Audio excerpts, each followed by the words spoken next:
All right, this story comes out of CNN.com. The deputy and the disappeared. A Latino man and a black man went missing 3 months apart in Florida. Both vanished after getting in a patrol car driven by the same white deputy sheriff. Naples, Florida. One morning 19 years ago, Marcia Williams woke up praying for her son Terrence, worked 2 jobs, and liked reading Socrates, and had a scar on his right hand near the thumb from one time when he played with matches as a little boy. He was Marcia's only child. She prayed and prayed, fighting against this unacceptable feeling that something terrible was about to happen. A few hours later, Terrence crossed paths with a deputy sheriff. He got in the deputy's patrol car, then he disappeared. The deputy said he had given Terrence a ride to a Circle K convenience store, but there was no proof that Terrence arrived at the Circle K, and his mother never saw him again. Eventually, Marcia learned something astonishing about this deputy sheriff. 3 months earlier, another man had also taken a ride in his patrol car. Just like Terrence Williams, Felipe Santos had been driving illegally. Just like Williams, he encountered Captain Stephen Calkins of the Collier County Sheriff's Office.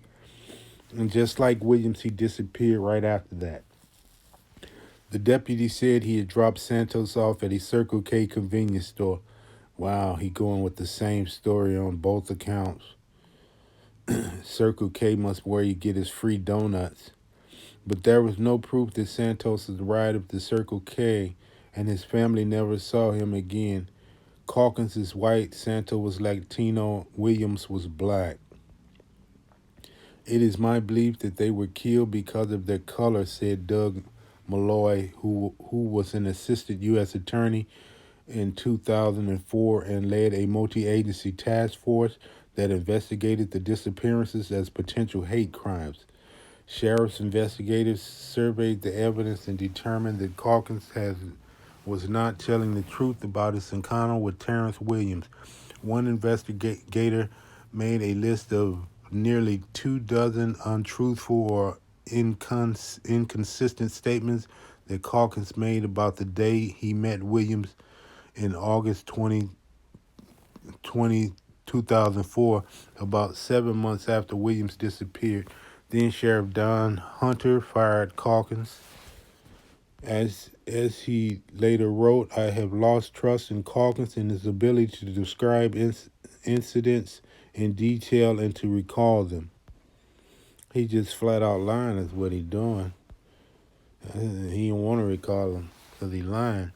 Meanwhile, investigators got to work. They searched the woods and the waters near where the missing men were last seen. They put up a tracking device on Calkins' car. They did a complete forensic inspection of the car, paying special attention to the trunk. No trace of Santos or Williams turned up. The FBI delivered a target letter to Calkins and asked him to answer questions from a federal grand jury about the disappearances. Calkins declined, and the investigators' suspicions did not lead to probable cause. No one can prove these were hate crimes or even crimes at all. Years passed and cases remained open, and both men's children grew up without their fathers. Calkins repeatedly denied harming the men. He was never criminally charged.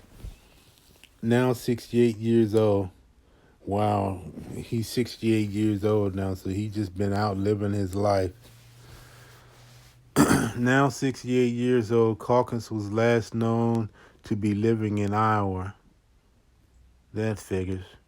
Through his attorney, he declined multiple interview requests from CNN. Marcia Williams kept a lock of her son's hair and a picture of him, wearing a navy blue t-shirt, looking at the camera, which made it seem as if Terrence was looking at her when she walked past. And across the Gulf of Mexico in the state of, what is that?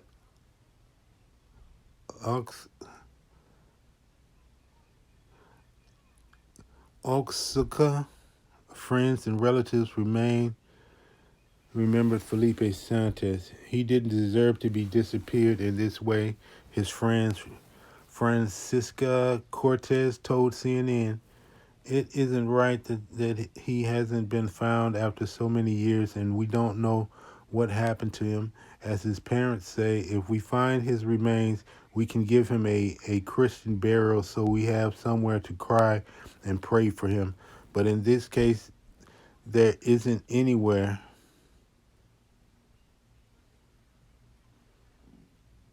and there isn't any way to do that. Everything is in limbo, and we are never going to know what happened. In 2019, a CNN reporter began a new inquiry into the disappearances of Felipe Santos and Terrence Williams. Eventually, two more reporters joined the project. Nearly 7 people were interviewed. The reporters filed dozens of open records requests with government agencies, yielding more than 10,000 pages of documents and many hours of audio recordings. Using phone records, dispatch logs, and interview transcripts, CNN built a minute by minute timeline of the days each man disappeared.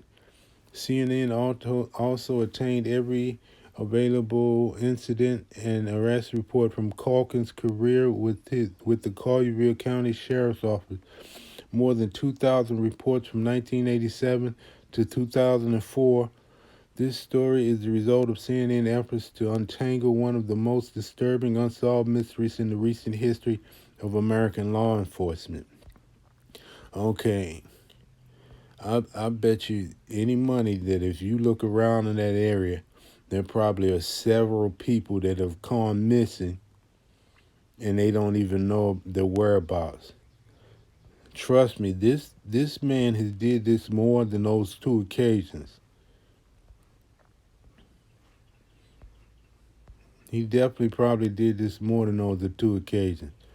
Using phone records, dispatch logs, and interview transcripts, CNN built a minute by minute of the days each man disappeared. CNN has also obtained every available incident and arrest report from Calkins' career with the Collierville Sheriff's Office. More than 2,000 reports from 1987 to 2004. The story is the result of CNN efforts to untangle one of the most disturbing unsolved mysteries in the recent history of American law enforcement. The deputy sheriff who stopped arresting people. Here was one of the most striking revelations from Calkins' documents. One day in 2001, almost 14 years in his law enforcement career, Calkins stopped making arrests. That August, he took a man to jail on a misdemeanor charge of domestic battery. The records showed that from then on through almost 3 more years of road patrol, Calkins never arrested anyone again. He wrote almost 400 incidents reports without delivering anyone else to jail. The glaring deficiency in the deputy's performance appears to have gone unnoticed at the sheriff's office. In June 2023, 2003, a supervisor wrote that Calkins met the standard in numerous categories, including apprehending and booking suspects. That was almost 2 years after his last arrest. This is the first I've heard of it. Don Hunter, the former sheriff, said in a phone interview when asked about the 3-year arrest drop. I don't have an explanation for you. I'm surprised, yes. Here's why this could be relevant to the disappearance of Santos and Williams. Both men were unlicensed and uninsured drivers and should have been arrested. Calkins did not take either man to jail. Charles Peterson, a former deputy who went through the police academy with Calkins in 1987, was asked about the 3-year gap in Calkins' arrest history. Peterson said Calkins had lost trust in the justice system. So he took matters in his own hands. He started becoming judge, jury, and executioner. Now, if he stopped arresting people, what was he doing out there? And how many different other people he came encounter with? They probably need to look at this man a little closer and look at the missing persons surrounding that area. And I guarantee you're going to find a lot of people that came up missing in that area. He always felt it was just a revolving door, Peterson said. They'd be back out on the street before we finished our paperwork, so he took matters in his own hands. Peterson remembered Calkins fondly and shared a picture of him from the police academy. In that picture, Calkins stands out from the other candidates. He is 33, older than many of them, and his muscular arms are so big that they strain at the sleeves of his uniform shirt. Now, that's because he's wearing his shirt too small. Calkins grew up on a farm in Illinois, worked there for more than a decade after high school, took a job as a security guard at a nuclear power plant, and moved to Florida in 1987. Calkins, front row, second from right. Front row, second from right. So that'll be him right there on the bottom left, second on the bottom left. Look like a little serial killer. Collier County is in the southwestern corner of Florida, of the Florida Peninsula, between the sawgrass prairies of the Everglades and the white sand beaches along the Gulf of Mexico. The wealthy and retired live near the coast and in the upscale city of Naples. Further inland, the median income declines. Calkins' first patrol assignment was in Immokalee, about 40 miles northeast of Naples, where migrant workers labored in the vast tomato fields. Lucas Benitez, a founder of the coalition of Immokalee workers, linked police officers in Immokalee to the U.S. Army occupying Iraq. It doesn't know its traditions, its culture, he said. They are basically planted there. The army goes into a small town in Iraq, doesn't speak the language. Is this a different story? Where are we going with this?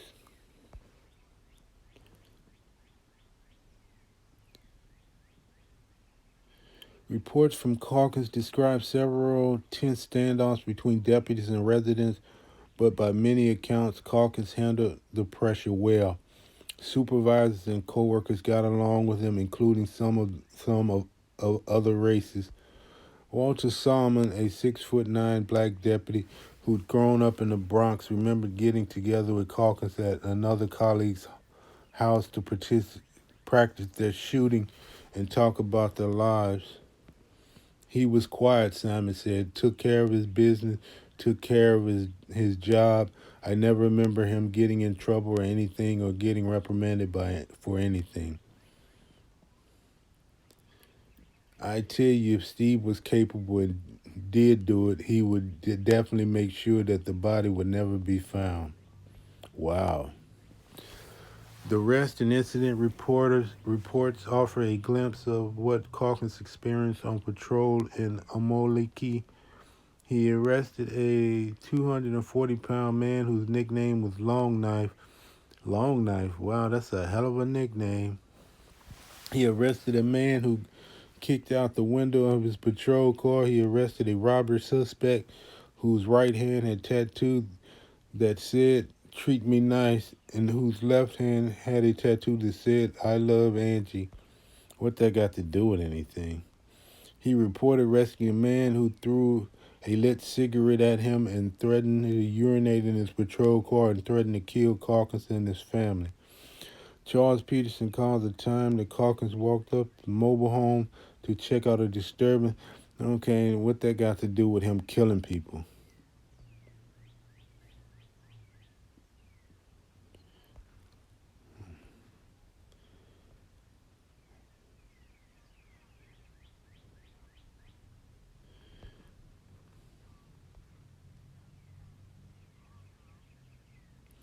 Minutes later, he backed off his statement and clarified that what had made Calkins really angry was these Mexicans or black. Okay, here we go. These Mexicans or blacks that were uninsured or driving without no license. Then he said it wasn't particularly black or Mexican drivers who angered Calkins, but anybody that had no driver's license, no insurance pissed him off. Some people can't afford that shit. You know, you get your license taken by some bullshit, constantly getting tickets. People gonna keep driving because people still have to work and earn a living. Peterson was asked about the two drivers, one Mexican man, one black man, both driving without a valid license or insurance, who disappeared after meeting Calkins. Do I think they're alive? Peterson said, no, I think they're dead. And do I think Steve might have been involved in it? Good possibility. Is there evidence? No. Why? Because they never arrested him. Could he be a hidden monster inside? Yeah, he could be. I tell you, if Steve was capable and did it, he would definitely make sure that the body would never be found. So he probably fed him to some alligators or something. Because the alligators, when they eat you, they're going to eat every part of you. Felipe Santos was 23-year-old. When he vanished, he was from a small town in Mexico, and he frequently called home to his parents. He was known for being quiet and polite. Most of his hair was cut short, except for one long strand that he braided. Felipe and his fiancée had a baby daughter. He loved being a father, and he didn't go out much. A friend said he was most often seen going to and from work or to the laundromat. He had worked in the fields and he was saving up his money. His brother Salvador wrote in Spanish on an FBI questionnaire after Felipe's disappearance. His dreams were to get ahead, to have a home where he lived with his family. On October 14, 2003, Santos was on his way to work at a concrete and masonry company when his wife, Ford Tempo, collided with a monster protege. Okay, that's telling how he lost his license, I guess.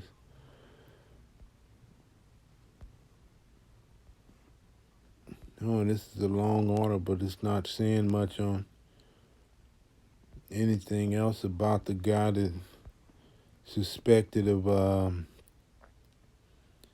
killing these men. Yeah, they need to look into him. How did he get away with this shit all this time now? He's been out there all those years and just free as a bird. When he stopped making arrests, that should have been a sign that something is wrong. He stopped making arrests. That means he's not trying to draw any attention to himself. Please like, share, subscribe. Click on the notification bell and let me know what you think in the comments. It's a long order.